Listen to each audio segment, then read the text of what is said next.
Karena roh Allah ada di dalamku, ku kan menari seperti Daud menari. Karena roh Allah ada di dalamku, ku kan menari seperti Daud menari. Ku kan menari, ku kan menari, ku kan menari seperti Daud menari. Ku kan menari, ku kan menari, ku kan menari seperti Daud menari. Dalam nama Bapa dan Putra dan Roh Kudus. Amin. Kami mohon kepada Allah Bapa yang penuh belas kasih melalui Engkau, Putra Tunggalnya yang menjadi manusia demi keselamatan kami, yang disalibkan dan dimuliakan demi nama kami, agar mengirimkan kepada kami dari perbendaharaan harta karun surgawi ketujuh karunia Roh Kudus yang menaungi Engkau dalam segala kepenuhannya. Karunia kebijaksanaan, guna memampukan kami menikmati buah dari pohon kehidupan yang adalah sungguh Engkau sendiri. Karunia pengertian, guna mencerahkan akal budi kami. Karunia nasihat, guna memampukan kami mengikuti jejak langkah-Mu. Karunia keperkasaan, guna menghadapi serangan gencar musuh kami. Karunia pengenalan, guna membedakan yang baik dari yang jahat oleh terang pengajaran Roh Kudus. Karunia kesalehan, guna menyelubungi kami dengan kemurahan dan belas kasihan. Karunia takut akan Allah, guna menjauhkan kami dari segala yang jahat dan tinggal damai dalam keterpesonaan akan kemuliaan-Mu yang abadi. Itulah ya Tuhan permohonan kami. Sudilah Engkau mengabulkannya demi kehormatan nama-Mu yang kudus, bersama Bapa dan Roh Kudus, segala sembah, sujud, dan kemuliaan, puji-pujian, keagungan, dan kuasa untuk selama-lamanya. Amin. Dalam nama Bapa dan Putra dan Roh Kudus. Amin. Selamat pagi anak-anak. Kita bertemu kembali dalam pembelajaran Roh Kudus memberi daya kekuatan. Dalam lagu tadi ada kata-kata yang berbunyi, bila roh Allah ada di dalamku, ku kan menari seperti Daud menari. Anak-anak, tentu lebih daripada itu. Bila roh Allah ada di dalam kamu, kamu bukan hanya bisa menari, tetapi kamu sangat-sangat mampu untuk berbuat baik. Kamu sungguh-sungguh dianugerahi kekuatan untuk menolong yang lemah. Begitu anak-anak. Jadi bukan hanya menari saja, tetapi kalau roh Allah tinggal dalam dirimu, kamu bisa melakukan segala sesuatu yang dikehendaki oleh Allah. Sekarang kita akan lihat Kisah Para Rasul bab 2 ayat 1 sampai dengan 13. Itu Pentakosta. Pentakosta itu artinya hari ke-50. Hari ke-50 sesudah Yesus bangkit, terjadilah peristiwa yang dahsyat, yaitu Roh Kudus turun atas para rasul. Kisahnya begini anak-anak. Ketika tiba hari Pentakosta, semua orang percaya berkumpul di satu tempat. Tiba-tiba turunlah dari langit suatu bunyi seperti tiupan angin keras yang memenuhi seluruh rumah di mana mereka duduk.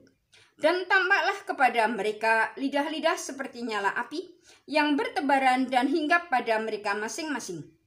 Maka penuhlah mereka dengan Roh Kudus, lalu mereka mulai berkata-kata dalam bahasa-bahasa lain seperti yang diberikan oleh Roh itu kepada mereka untuk mengatakannya. Lambang Roh Kudus yang hadir Nampak di situ itu gambarnya lidah-lidah api. Suatu bunyi seperti tiupan angin keras. Roh Kudus hadir dalam diri para rasul. Itu Roh Kudus memberikan daya kekuatan. Untuk apa? Untuk berani mewartakan Yesus yang bangkit. Kalau kita, Roh Kudus hadir dalam diri kita, kita diberi karunia untuk saling memperhatikan, saling berbagi, saling menguatkan. Dan di dalamnya tentu saja ada cinta kasih. Nah, sekarang itu Rasul Petrus berkhotbah di Serambi Salomo. Kisah Para Rasul bab 2 ayat 14 sampai dengan 21. Maka bangkitlah Petrus berdiri dengan ke-11 rasul itu, dan dengan suara nyaring ia berkata kepada mereka, "Hai kamu orang Yahudi, dan kamu semua yang tinggal di Yerusalem, ketahuilah dan camkanlah perkataanku ini. Orang-orang ini tidak mabuk seperti yang kamu sangka, karena hari baru pukul 9. Anak-anak, ketika para rasul mempunyai kemampuan untuk berkata-kata dalam bahasa lain, orang-orang lain mengira. Itu pada ayat 12. Mereka semuanya tercengang-cengang dan sangat termangu-mangu sambil berkata seorang kepada yang lain, "Apakah artinya ini?"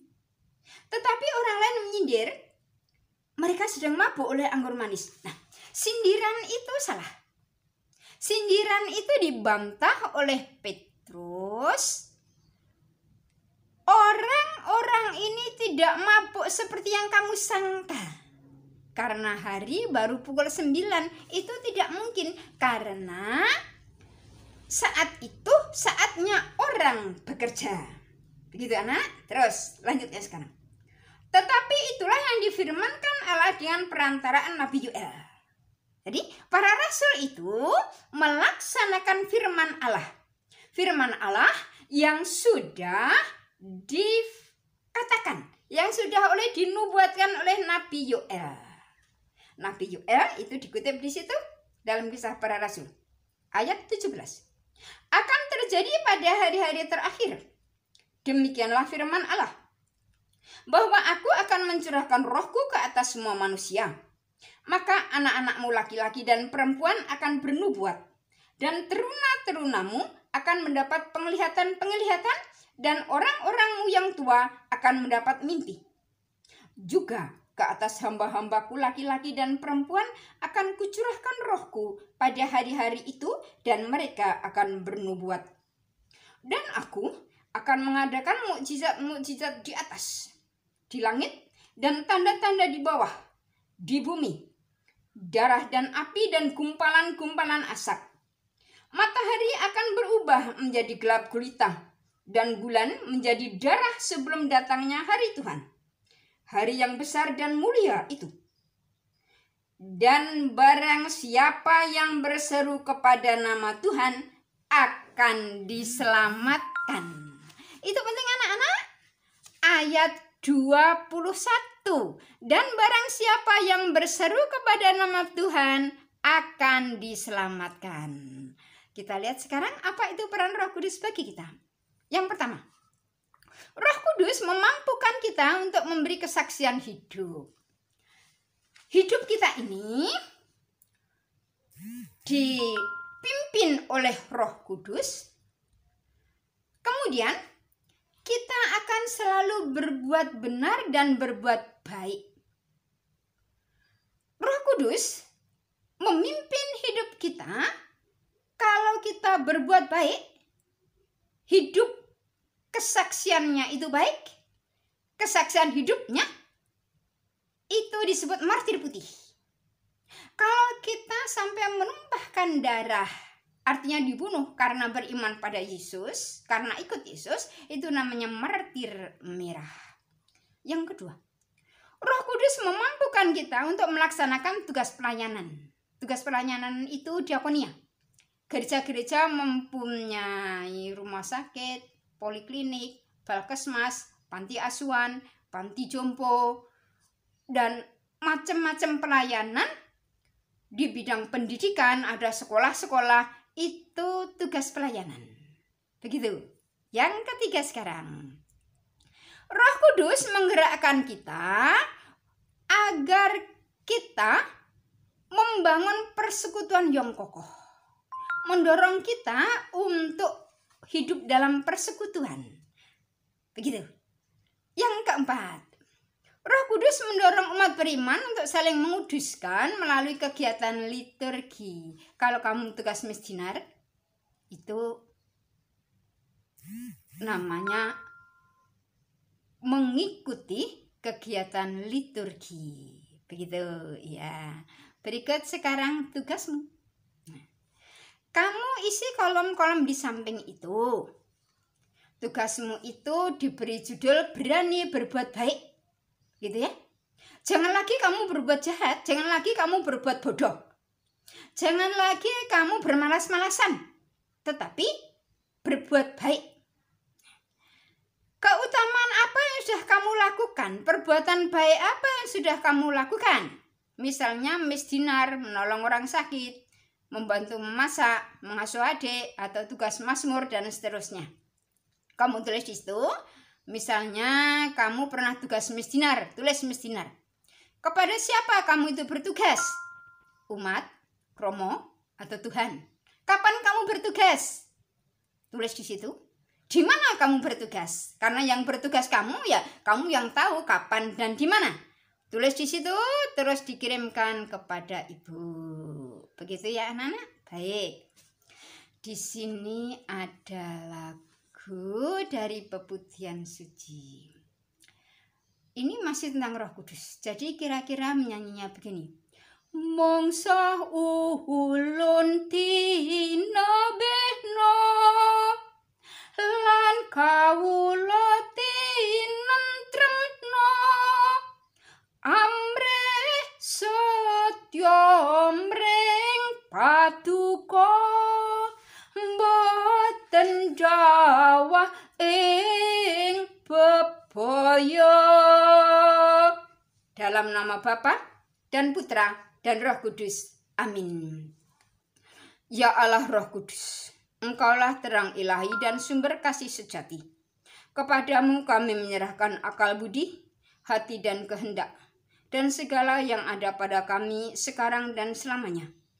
Pimpinlah kami agar kami menjadi terang dunia yang memancar di segenap penjuru dunia. Amin. Dalam nama Bapa dan Putra dan Roh Kudus. Amin.